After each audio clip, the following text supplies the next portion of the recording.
ஓம் ஸ்ரீ குருபியோ நமக.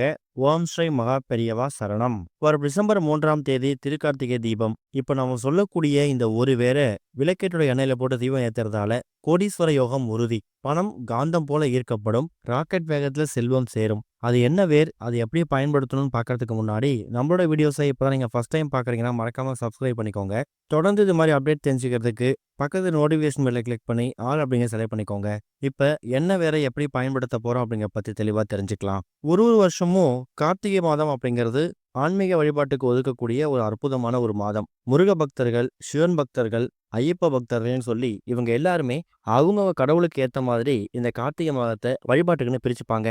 அப்படிப்பட்ட கார்த்திகை மாதத்துல எல்லா நாட்களும் வீட்ல தீபம் ஏத்தி வழிபடுறதுக்கான அற்புதமான ஒரு நாள் தான். அதுலயும் குறிப்பா வருஷா வருஷம் கார்த்திகை மாதத்துல வரக்கூடிய இந்த கிருத்திகை நட்சத்திரம் இருக்குல்ல, அன்றைய தினம் தான் திருக்கார்த்திகை தீபத்தை நம்ம கொண்டாட போறோம். திருக்கார்த்திகை தீபம் அப்படிங்கிறது கிருத்திகை நட்சத்திரத்துல வந்திருக்கிறதால நாம சிவபெருமான் வழிபாட்டுக்கு மட்டும் முக்கியத்துவம் கொடுக்காம முருகன் வழிபாட்டுக்கும் முக்கியத்துவம் கொடுக்கணும். வீட்டோட பூஜை அறையில நீங்க தீபம் ஏத்துனீங்கன்னா முருகப்பெருமான் சிவபெருமானோட சேர்த்து முருகனை வளர்த்த 6 கார்த்திகை பெண்கள் இருக்காங்கல்ல, அவங்களுக்காகவும் ஒரு 6 தீபம் ஏத்தும் போது பலவிதமான நன்மைகள் உங்களுக்கு வந்து சேரும். அப்படிப்பட்ட திருக்கார்த்திகை தீபம் டிசம்பர் 3ஆம் தேதி வந்திருக்கு. ஆனா கிருத்திகை நட்சத்திரம் அப்படிங்கிறது மாலை 4 மணி 48 நிமிஷத்துக்கு தான் பிறக்குது. அது வரைக்கும் பரணி தான் இருக்கு. டிசம்பர் 2ஆம் தேதி மாலை கண்டிப்பா நீங்க பரணி தீபம் ஏத்தணும். வீட்டோட பூஜை அறையில 5 எண்ணிக்கையில தீபங்கள், அதுவும் நெய் தீபம் ஏத்தி வைக்கணும். இதுதான் பரணி தீபம் ஏத்துவதற்கான வழிமுறை. இந்த பரணி தீபம் ஏத்துறதுக்கான முக்கியமான நோக்கம் என்ன அப்படிங்கிறது நம்மளோட எல்லா பதிவுகளையும் சொல்றதுதான். நமக்கு இருக்கக்கூடிய யம பயம் நீங்கணும், எதிர்பாராத விபத்துக்கள் தவிர்க்கப்படணும். இன்னொரு பக்கம் மேலுலகத்துல இருள்ல இருக்கக்கூடிய நம்ம முன்னோர்களுக்கு நாம ஏற்றக்கூடிய இந்த பரணி தீபம் மூலியமா அவங்களுக்கு ஒளி பிரகாசம் கிடைக்குமா, அது வழியா நம்மளோட வாழ்க்கை இன்னும் மேல போகும். கூடவே தெரிந்தோ தெரியாமலோ நம்ம செய்திருக்கக்கூடிய எல்லா விதமான பாவங்களுக்கும் சாபங்களுக்கும் ஒரு தீர்வு கிடைக்கும். அதுதான் பரணி தீபம் ஏத்துவதற்கான முக்கியமான வழிபாட்டு முறை. சரி, பரணி தீபத்தை எத்தனை மணிக்கு ஏத்தணும்? டிசம்பர் 2ஆம் தேதி மாலை 6 மணி 23 நிமிஷத்துக்கு பரணி நட்சத்திரம் பிறக்குது. அதனால டிசம்பர் 2ஆம் தேதி மாலை 6:30 மணிக்கு மேல எப்ப வேணாலும் பரணி தீபத்தை ஏத்திக்கோங்க. திருக்கார்த்திகை தீபத்துக்கான வழிபாடு நீங்க செய்யறதா இருந்தா டிசம்பர் 3ஆம் தேதி மாலை 4 மணி 48 நிமிஷத்துக்கு பிறகுதான் பண்ணணும். எப்படி பார்த்தாலும் நினைத்தாலே முக்தி தரக்கூடிய திருவண்ணாமலையில மாலை ஒரு 5:30 6 மணிக்கு தான் சிவபெருமான் ஜோதி ஸ்வரூபமா காட்சி கொடுப்பார். திருவண்ணாமலையில ஜோதி தெரியும். அந்த ஜோதியை கண்குளிர பார்த்ததுக்கு பிறகு நீங்க டிவியில பார்த்தாலும் சரி, இல்ல நேர்ல போயிட்டு பார்த்தாலும் சரி, அந்த ஜோதியை தரிசனம் செய்ததுக்கு பிறகுதான் கண்டிப்பான முறையில உங்க வீட்டோட பூஜை அறையில இருந்து எல்லா இடத்துலையும் திருக்கார்த்திகை தீபத்துக்கான அந்த தீபங்களை ஏத்த ஆரம்பிக்கணும். நம்மளோட பதிவுகள்ல ரீசெண்டா ஒரு பதிவை சொல்லியிருந்தோம். 27 எண்ணிக்கையில திருக்கார்த்திகை தீபத்தன்னைக்கு தீபம் ஏத்துறது விசேஷம்னு சொல்லியிருந்தோம். காரணம், நட்சத்திரங்கள் மொத்தம் 27. அந்த 27 நட்சத்திரங்களுக்காகவும் ஒரு தீபத்தை ஏத்தும் போது 27 எண்ணிக்கையில கணக்கு வரும். அதை பார்த்துட்டு நிறைய நபர்கள் கண்டிப்பான முறையில 27 தீபம் தான் ஏத்தணுமா அப்படின்னு கேள்வி கேட்கறாங்க. அது உங்களுடைய விருப்பம். உதாரணத்துக்கு என்னால ஒரு தீபம் தான் ஏத்த முடியும், இல்ல 3 தீபங்கள்லாம் ஏத்த முடியும் அப்படின்னா நம்பிக்கையோட சிவபெருமானை வேண்டிக்கிட்டு திருக்கார்த்திகை தீபத்தன்னைக்கு 3 தீபம் ஏத்தி வைங்க.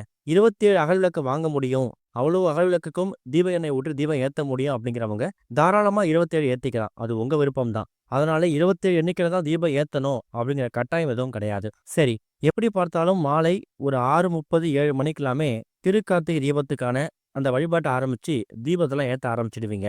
நம்ம திருக்கார்த்திகை தீபம் சம்பந்தமா எக்கச்சக்கமான பதிவுகளும் பரிகாரங்களும் சொல்றோம். இதுல எதை ஃபாலோ பண்றது? உதாரணத்துக்கு இப்ப நாம சொல்லக்கூடிய இந்த ஒரு வேற திருக்கார்த்திகை தீபத்துல ஏற்றக்கூடிய அகல் விளக்குல போட்டு தீபம் ஏத்தணும் அப்படின்னு நம்ம சொல்ல போறோம். அதை பண்ணலாமா, இல்ல இதுக்கு முன்னாடி சொல்லக்கூடிய பதிவுல பண்ணலாமா அப்படின்னு கேட்டீங்கன்னா அது உங்க விருப்பம் தான். எப்படி பார்த்தாலும் குறைந்தது ஒரு 6ல இருந்து 7 தீபமாவது ஏத்த போறீங்க. அந்த ஒரு தீபத்துல ஒரு பரிகாரத்தை பண்ணலாம்.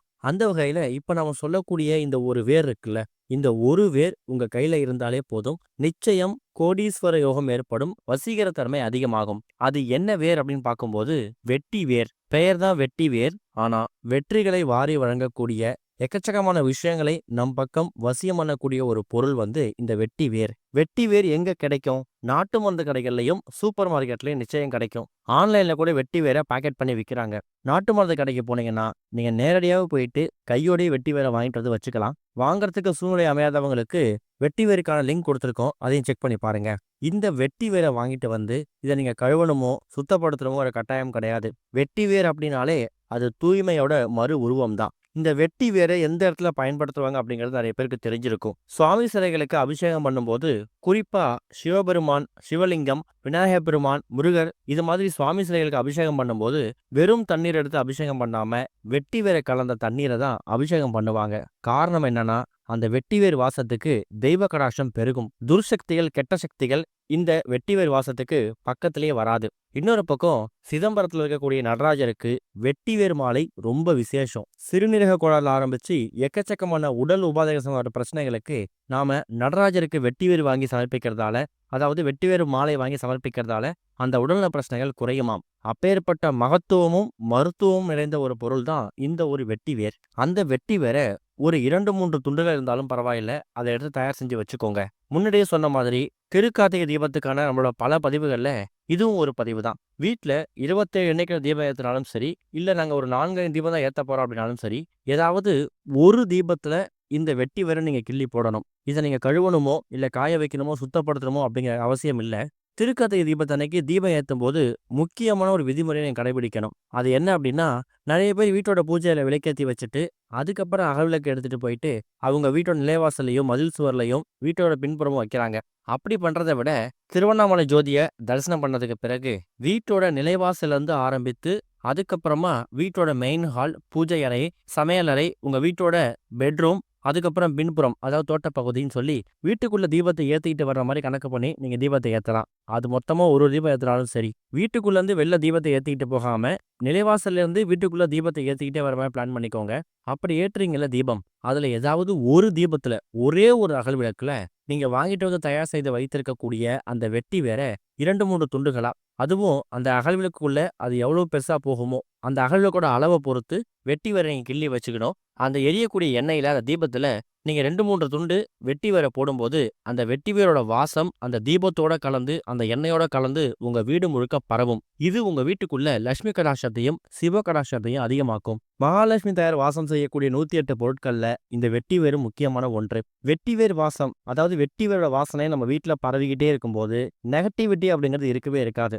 யாராவது ஒருத்தவங்க தவறான எண்ணத்தோடையோ இல்ல போட்டி பொறாமையோட உங்க வீட்டுக்குள்ள வராங்கன்னா அந்த வெட்டிவேர் வாசனை அந்த எதிர்மறை எண்ணங்களை உங்க வீட்டுக்குள்ள நிரந்தரமா தங்க விடாம விரட்டி அடிச்சிடுமா. அப்பேற்பட்ட மகத்துவம் வாய்ந்த இந்த வெட்டி வேற ஒரு 2-3 துண்டுகள் உங்க வீட்டோட பூஜை அறையில எரியக்கூடிய விளக்குகள்லையோ இல்ல திருக்கார்த்திகை தீபத்தன்னைக்கு ஏற்றக்கூடிய ஏதாவது ஒரு அகல் விளக்குலையோ கலந்து அந்த தீபத்தை எரிய விடும்போது அந்த வாசனை உங்க வீட்டோட எல்லா பகுதிகளையும் பரவும். அது மூலயமா நினைத்தது அப்படியே நடக்கும், கெடுதல்கள் நீங்கும், துர்சக்திகள் விரட்டி அடிக்கப்படும், தரித்திரம் பீடை எதுவா இருந்தாலும் விலகி ஓடிடும். கூடுமான அளவுக்கு இந்த வெட்டி வேர் கலக்கக்கூடிய அந்த தீபத்தை வீட்டில் ஏதாவது மெயின் ஹாலில் வச்சிருப்பீங்கல்ல, இல்லை பூஜை அறையில் வச்சிருப்பீங்கல்ல, அந்த தீபத்தில் போடுற மாதிரி பண்ணுறதும் விசேஷம்தான். நம்பிக்கையோட பண்ணுங்க. தீபம் எரிஞ்சு முடிஞ்சதுக்கு அப்புறம் அந்த வெட்டி வேர் எடுத்து கால் படாத மாதிரி போட்டுருங்க. ஓம் ஸ்ரீ குருபியோ நமக. ஓம் ஸ்ரீ மகா பெரியவா சரணம்.